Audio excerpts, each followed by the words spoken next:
მე ძალიან წუხარ, ჩვენ ქვეყანაში მიღებულია ისეთი კანონები, რომელიც სააკაშვილის რეჟიმის დროსაც კი არ იყო.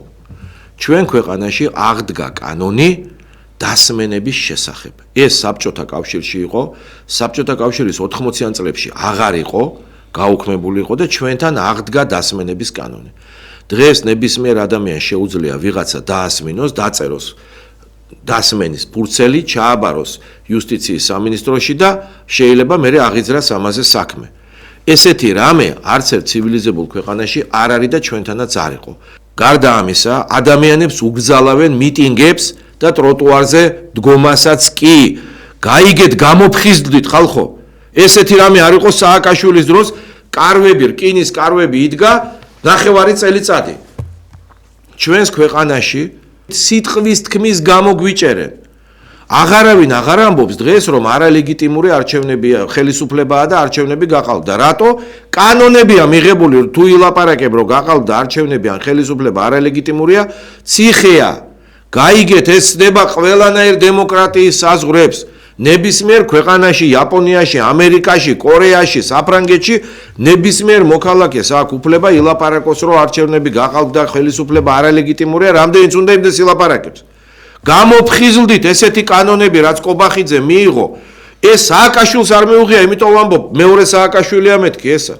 როგორ შეიძლება არავინ ყურს არ იბერტყავს, კაცო? არავინ ამას ყურადღებას არ აქცევს. ჩვენ ნელ-ნელა ავაშენეთ სახელმწიფო, რომელიც უარესი გახდა კანონებით მინიმუმ, ვიდრე სააკაშვილის სახელმწიფო იყო.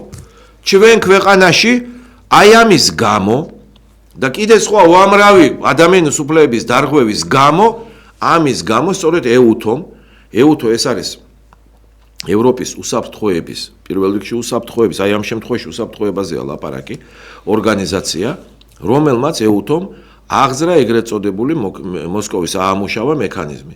ეს მექანიზმი რუსეთის წინააღმდეგ იყო გამოყენებული, ბელორუსიის წინააღმდეგ იყო, ეხლა ჩვენ წინააღმდეგ.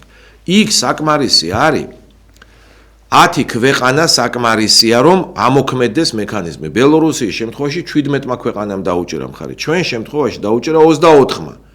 ეხლა ხელისუფლება მორიგი ტყუილი, აი 24-მა რო დაუჭირა, 32-მა ხო არ დაუჭირა, 32-მა კი არ დაუჭირა. 32-მა თავი შეიკავა, იმიტომ რომ აღარაა საჭირო, 24-მა ქვეყანამ რახან ხელი მოაწერა, დანარჩენი ქვეყნების ხელმოწერა აღარაა საჭირო. და გასაგები ეხლა სომხეთის თავი შეიკავებდა, აზერბაიჯანის ერთ რეგიონში ვარ, თურქეთი თავი შეიკავებდა, შეიკავა 22-მე, მაგრამ რა მნიშვნელობა აქვს ის 24-მა რომ მოაწერა ხელი, საკმარისია პროცესი დაიწყო. აქ ჩამოთვლილია ყველაფერი, რაზე ჩვენ ეხლა ვილაპარაკეთ. და საუბარი პირდაპირ არის, რომ საერთაშორისო გამოძიება უნდა მოხდეს, ჰააგის ტრიბუნალზეა პირდაპირ საუბარი, ევროსასამართლოზეა პირდაპირ საუბარი. ეს ყველაფერი არ დამთავრდება ისე უბრალოდ, ეს ყველაფერი საშიში მექანიზმები და პასუხის მოთხოვნა მოხდება. მაგრამ მე მთავარი აქცენტი სხვა რამეზე მაქვს. ჩვენ უნდა გამოვხიზდოთ, ჩვენ თუ არ გვესმის ჩვენ, რომ არ შეიძლება დასმენების კანონი 21 საუკუნეში სახელმწიფოში იყოს. და არ შეიძლება ვიღაცა ტროტუარზე დგომას, სულ რომ გძულდეს ის ხალხი, არ შეიძლება უგზალავდე ვიღაცას ტროტუარზე დგომას. კაცო, ეს ძნელი გასაგებია? და რატოა ჩუმად ეს საზოგადოება? ესეთი გულქვა როგორ გახდით? კაცო, ამას როგორ ვერ იგებთ, რომ ეს უფრო უარესია მიშარასაც ჩვებოდა იმაზე?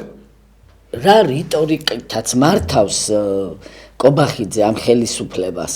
სააკაშვილი ამბობდა ნულოვანი ტოლერანტობა, ამან თქვა ნულოვანი თანაგრძნობა. კანონები ყველაფერი გადავიდა, ადმინისტრაციული დარღვევები გადავიდა სისხლის სამართლის კატეგორიის დანაშაულებებში.